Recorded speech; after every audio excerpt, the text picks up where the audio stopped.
KFSR and CMAC present the Central Valley Ledger, a public affairs program featuring stories from all over the Central Valley with Sevag Tateosian, 90.7 KFSR.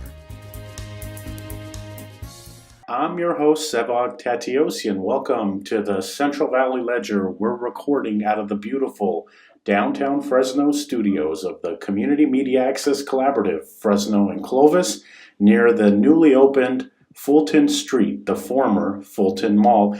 Our guest this week is a local celebrity, actually. His name is Melvin Ely, and for those of you listening to this broadcast on KFSR 90.7 FM out of Fresno State, you might have remembered him back in the day playing basketball. Melvin, welcome to the program. Thank you for having me. So, Melvin, tell us a little bit about yourself. What got you interested in basketball? You know what? No one ever really asked you that. My older brother, Louis Ely, he was a giant to me. He stood 6'7", 6'8", and he played. I can remember when I was little, he went to the University of Wisconsin. I thought the world of him. He used to get all this attention, and especially like when he played. So he played for the University of Wisconsin. He was in the Big Ten, so they made a couple of stops in Illinois. So I can remember going to see my brother play, thinking he was a giant. These people chant for him. And they used to, he was Lou. So I remember the first game I went to, everybody was going, Lou. And I thought they were booing my big brother. So I'm hiding. I'm looking at people. My mom's telling me to calm down. And, he was just the world to me. He was a giant. For him to be, on a stage like that, playing with people like Michael Finley, Tracy Webster. And I can remember just wanting to be anything like that. The amount of attention he drew, the respect he demanded. He was an awesome big brother. You know what's interesting? He finished school. He helped raise foster kids. He opened his house. Like my brother he's my guy in life. And, for him to guide me with basketball and to be a better person after basketball. So it's all due to my older brother. You know what's interesting about that, Melvin, is you said that he stands tall at 6'7". Aren't you like 6'10"? So you're past him. Yeah, but when you're little and your brothers got you by 6 years, and you look up and he's playing, like I'm in the 6th grade and 6th, 7th grade, and I'm looking at my brother playing on this stage, and now I know that basketball court is really, really small. When I was little, that thing was huge. I can remember walking into my first NBA arena thinking that thing was huge, and then all of a sudden you just figure out they're all the same size.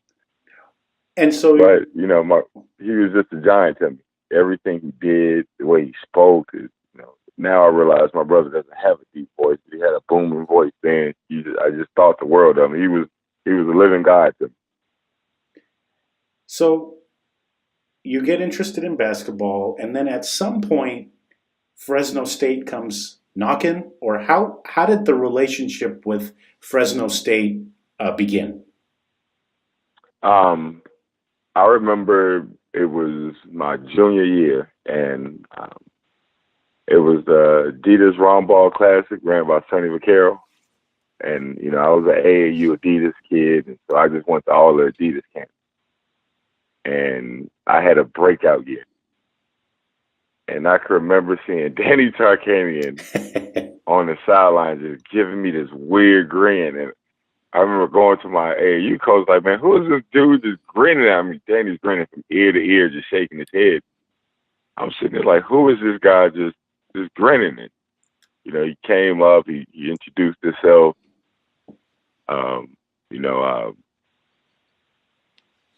They do the wave, and then they'll, put their hand by their shirt just to know what school it is. Since they can't really talk to you, they find they find little ways to do things. And after that, I didn't know who he was. I remember talking to my older brother again, and he's a basketball guru. And I go, this guy, Danny Tarkanian, and my brother drops the phone. Then you know something good. Yeah, no, I thought it was bad at first. I'm like, look, I can go to University of Wisconsin. Like I told my brother, like, look, I'll just follow in your steps. And my brother told me that God had set me on a different path. He asked me to do my homework on it. He asked me to, before the next time I talk to my brother, I have to come up with things about the Tarkanian name. And, the first thing you pull up is Vegas. You pull up the Running Rebels. I wanted to be like Larry Johnson and Stacey Augman, defenders and tough-nosed guys out there and scorers. And he had both my favorite players. So I come back to my brother, and he starts to laugh. And I remember when I first told a reporter I had interest in Fresno State right after my junior year. And I received maybe 60% less letters from all the other schools. Like I just had a breakout year. All the schools were sending me a bunch of letters. Now all of a sudden I said a Tarkanian name. All of everybody like backed away. It was like everybody knew where I was going. And it was then after my senior year, I remember letting them sweat it out. They came to a home visit. I grew up in Harvey, Illinois. It's a suburb outside of Chicago. Not really the most inviting place. If you get my drift, it wasn't a great neighborhood. And I remember my neighbors all knowing who he is, and he came by, and the visit went great. And after that, I was sold. I think they knew I was going there my junior year. But, they always kept interest every time that, they could call, they would. They kept tabs on me. Coach Tark, called me personally. Never had, he was either Tark and Danny, never had, anyone else call me, like, get friends of the program or somebody to try to steer my hand. It was just always those two. And the letters were always handwritten. And that's one thing that stood out to me. So Fresno State came calling, and I answered. And speaking of Danny Tarkanian, he was a guest on our program a couple of months ago, telling us a little bit about the tragedy in Las Vegas. So it's funny how life does a full circle here. I was talking to Danny Tarkanian a couple of months ago, and here I am talking to you, and knowing that you went to Fresno State because of the Tarkanians. Yeah, they played. I consider myself a Tarkanian. I even live in Vegas. Changed my number to 2, like Larry Johnson and Stacey Augman did down at Coach. I can remember scariest thing happened to me my senior year. I didn't graduate on time. Being a silly and selfish kid, not knowing the repercussions of my actions. And then I had really no interest. And I can remember, I really ever received a letter. Nobody was calling but Danny and Tark. And I remember Coach Tark telling my mom was all worried. She was tearing up. I'm thinking, like, I'm just going to get a job. I'm not going to play ball. I had no aspirations to really even play in the NBA. I just wanted to show my older brother up in college. And I never really looked at the big picture. And I can remember on one of my lowest moments, Coach Tark gave me a call. And he asked me to, back then there's no speakerphone. So me and my mom had to put our ear up to the phone. And he had told my mom, don't worry. I'm not here to take your son away from you. I'm not here to hinder you. I just want to help. And the one thing I can tell you, if you give me your child now, I promise you I'll bring you back a man. And tears went to smiles and hugs because, I really thought I was just about to get a job. And he stayed true. He was the most honest, caring person I've ever met. I had lost my father going into my senior year. And, that kind of led me to not do the right things in high school to finish up. And for a person to give a kid that he doesn't know the opportunity or the chance to make up a wrong is really rare, especially then. And he never would let me fall. Talked to me constantly about life, made sure that I knew that I was more than a basketball player. And, without him, I don't know where I would end up. I kid with Danny all the time and tell him he's, not as old as his dad, but he's considered my pop too because he helped raise me. And Fresno, the community, the people, I walked downtown Fresno for my introduction, and I was almost late because I'm just sitting around talking about Fresno with people that's downtown. People I don't even know. But the way that the city embraces its players and its people is awesome. I don't think I could have been raised anywhere else. I joke with people and tell them, I got a little tough in Chicago, but I became a man in Fresno, and I'm still happy and proud to say that that's still the case. Yeah, and so one of the things I can attest to is your skills on the court, because as it turns out, when I was going to school at Fresno State, my friends and I actually went to a couple of games, and there you were, 6'10", slamming on people. So talk to us a little bit about after college. Now, you were drafted by the Clippers, and a lot of people don't really know what happens during the draft or behind the scenes or anything like that. So you do great at Fresno State. At some point you realize, you know what, I'm going to be drafted in the NBA. When did you realize you're going to be drafted? You want to know something funny? I got stated in the beginning, I had no aspirations of going to the NBA. Like I just thought I was going to, do what everybody else does. Go to college, get a degree. My mom worked at this steel plant called Ally Tube. I had plans to get my degree, become some type of person that's telling everybody what to do, so I don't have to work officially in the steel mill. But I remember when I think it was my junior year, and I had a great junior year. I made WAC Player of the Year, and Coach Tartt calls me in the office because it was actually my senior year. Some teams could actually draft me. It's called the Larry Bird rule. So Coach Tartt went around telling all the NBA guys, if you draft him, I'm going to ship Melvin to your doorstep and you're going to have him. I'm not going to have a kid that, already has one foot in the NBA. I'm going to make sure that when you draft him, you're going to have him. So that scared some people off. And I'm going to watch my language, but Coach Tartt called me in his office my senior year and told me I was pretty freaking good. And that, with hard work, with, just outright hard work and me staying on course, that things would, play their way out. And I had a great coaching staff: Will Hooker, Johnny Welch, Greg Lockridge. Like, we had a great staff, and I worked with all of them. I did not work with one particular coach. During the course of the day, I may have worked out with 2 or 3 coaches. And Coach Tartt pointed me in that direction. I didn't realize it until Coach told me my senior year. Everybody else would probably seen it coming before I did.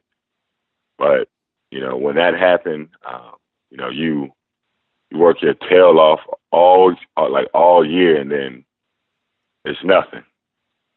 You got to find an agent. You have to find someone that you trust enough to lead you on your career, and you just now meeting this person. These aren't relationships that you can build through college because they're illegal. So now with a 2-month process, you have to find a person that you trust. It sounds like an impossible task. I just was lucky enough to grow up, knowing one my whole life. So I went with the person I grew up with, and that actually helped. Not everybody as lucky as I am. And after that process, you have to start working out. You know, it's it's strange to me because it's just everything's new. Like you go away from what a team or a team field of sports to individually just working on your game, which is something I've never done. And it's a little lonely. You don't get to see family much. That process is pretty much. I remember I was in Sarasota, Florida for a month and a half or 2 months, and all I did from 8 o'clock in the morning was lift. I would work out right after the lift, then I would run for 20, and then I would eat, sleep for 3 hours, and I do that same process twice a day for that long. And then you go.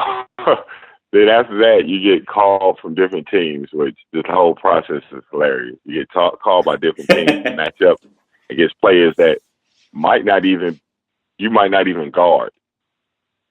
But, I was fortunate enough to always have a knowledgeable agent, and I always went up against centers or power forwards. You play one-on-one, you play two-on-two. Some fights break out, some hugs break out. But, it's pretty much a grueling process, and they send you home, and all you have is the word of someone that you've never met, which you should never take at full value. So then after the working out process, I worked out for every team, some teams twice. I didn't have to. I was a lottery pick projected, so that's like top 12, which I fell right at 12. And afterwards, all you have is a bunch of people's opinions, and you look on TV, and then you have some more other people's opinions. Big Vitel's opinions matter, so you better follow him too. So the whole process is just guesswork. And I remember 3 weeks before the draft, I got invited. You have to get invited to the draft room, and I told them I didn't want to go. I was like, if 12 hit and I'm not there, I'm out the door. Like, I'm not about to sit there. You see these guys, that stay a little bit after, and it's like 40 something, and these guys not here. And I remember having Tito and Chris Jeffries, and Chris was there with me, and that was the only reason I even went. And me and Chris had a pact. Well, if we out here too long, we gonna double back for each other. And it was funny because right when I got my name called, he was a little bit later on in that round, and we didn't have to do any save where we both went in together, so that helped. But you don't know who's going to pick you. You can assume, because hell, I was supposed to get picked by Milwaukee. Mm-hmm. Milwaukee, then Charlotte, and then all of a sudden I'm a Clipper. So no one really knows. I think like the top 4 know, but when you're in the mix and you're around 12, it's something else. And how about when my name was getting called, I'm on the phone with Danny, like, one more pick and I'm about to walk out of here, man. So, I don't want to embarrass the school that Danny's laughing, and I think Danny probably knew before I did, because he's like, I think you need to get off the phone. And I look up, and then the Clippers are calling my name, which, by the way, the owner loves Coach Tart. So I guess I was a shoo-in and didn't even know it. That's so interesting. So interesting. That the whole process is pretty much guesswork. Anyone that tells you they know where they're going, unless they're like top 5 or top 6, they're lying. There's no way because somebody could sneeze and change their mind and then screw the whole draft up. So, you really don't know. You could guess it, but you don't know. And then there's always the option of the trades that come in right in the last minute, somebody needing a center or power forward and picking you up.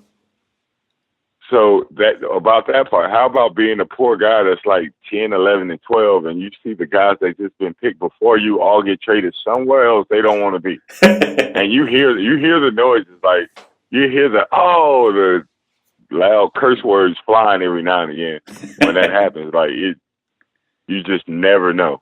I can remember I walked back there and I saw a guy wearing a hat, and some lady runs up to him like, "Oh, you need to put this one on," before they even talked before he was traded. Wow, that's so interesting. So yeah, Yeah, people know, but trust me, when them trades happen, it's a roll of the dice, and you have to make the best of the opportunity that you're given. Melvin, tell us a little bit about what you're doing now. You just got inducted in the Fresno Hall of Fame, so congratulations on that. Thank you, appreciate it. I followed up my career about with basketball. People they have a lot of opinions on success. I don't think that you should go on somebody else's opinion of success because it's pretty much irrelevant to you. I set a lot of personal goals. Played a long time in this league. I won a championship with a wonderful and beautiful team with the Spurs. It's allowed me to take my family overseas to see different things and cultures and people. So when I look back at my career, and I tell anybody this, you can rate it how you want, but from a kid that never had enough money to go to Chicago, even though I lived walking distance, I've never been to the lake until I was grown because we just didn't have a way there. From being in a small place called Harvard, Illinois, to going and traveling around the world and meeting people and making friends that pretty much last a lifetime, I had a awesome career. Knowing that I played my butt off and entertained a bunch of people at Fresno and still can go back anytime with arms, wide open. You just can't get that everywhere, and not everyone can get that back. So my career was awesome, and at the end of it, which is never really the end, just new beginnings, I wanted to follow Coach Tark's footsteps. He made an impact in my life to where that I think I'm just due that. I need to do that for him.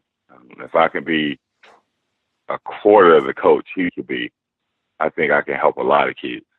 I'm never going to reach 100 because Coach Tark was definitely one in a million. When he passed, the whole world got a little sadder. So, I can only aspire to be that. But now that I coach in the G League, the developmental league, as most people know, and our parent or our brother team, they're the Cleveland Cavaliers. Been here for 2 years.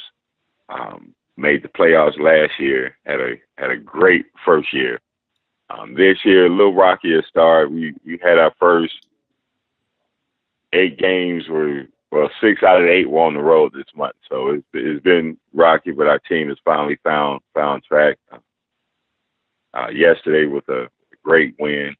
I realized why coaches curse at players because of all the hard work that they put in for the players not to listen to. So the first thing I did when I got the job, I apologized to Danny and a bunch of assistant coaches. I really didn't understand, like, when season is in, if I can get 4 straight hours of sleep, I think I win.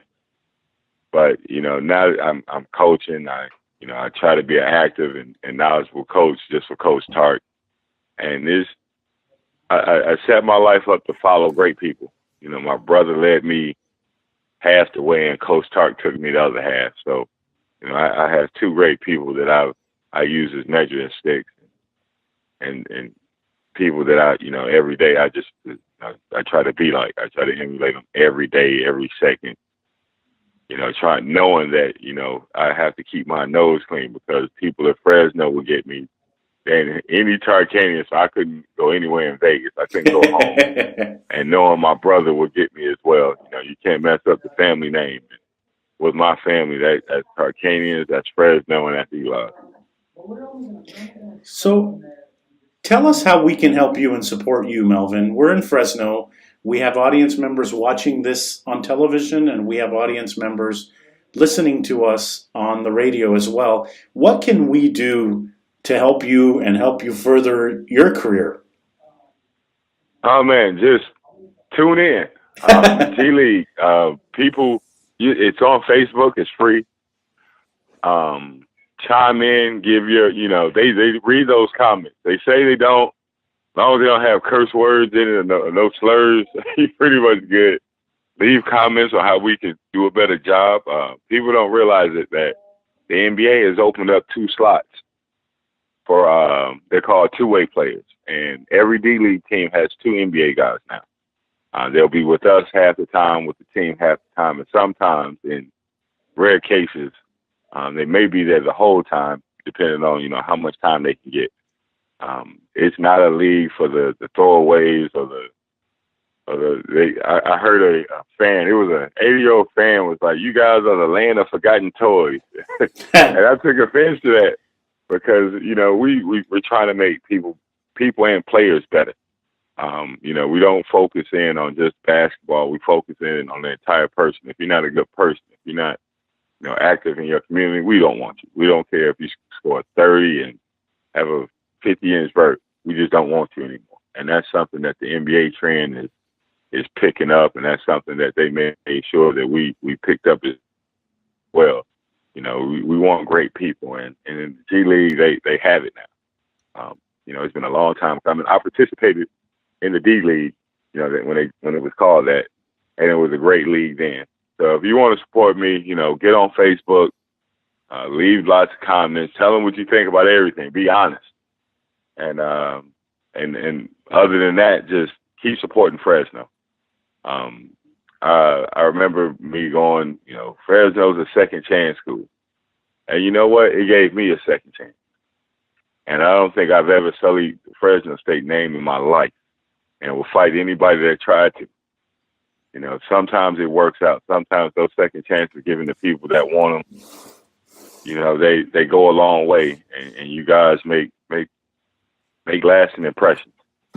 Well, support the program, support the G League, and just love basketball.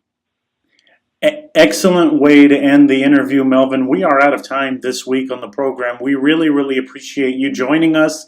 We know that you're an assistant coach out there, and your schedule is very, very busy. Congratulations on the recent win. Congratulations on the induction into Hall of Fame. Now, you got to come back to Fresno. You know that, right? You know what? This year, and please look out for it. I actually send you some info once we get everything slotted. I plan on throwing a camp out there. I want to get back, so we'll be out there this summer. I am finishing up my degree there, so I have to get it done before my oldest. He can't beat me, so I have to get that done. And I will be out there this summer, so I'll send you a bunch of the info once we slot down some dates. We're going to throw like some team camps, and I'm just going to try to give all the love that Tart gave me out to everybody else. Perfect. On that note, you have been listening and watching the Central Valley Ledger, a program on KFSR 90.7 FM, and also the Community Media Access Collaborative channels, Comcast Xfinity 93, AT&T Uverse 99. Our guest has been the one and only Melvin Ely, former Fresno State basketball player, former NBA basketball player, recent Hall of Fame inductee into Fresno's Hall of Fame. Melvin, thanks for joining us this week. And thank you for having me. That's all for this edition of the program. I'm your host, Sevag Tateosian. Tune in next week to a new edition.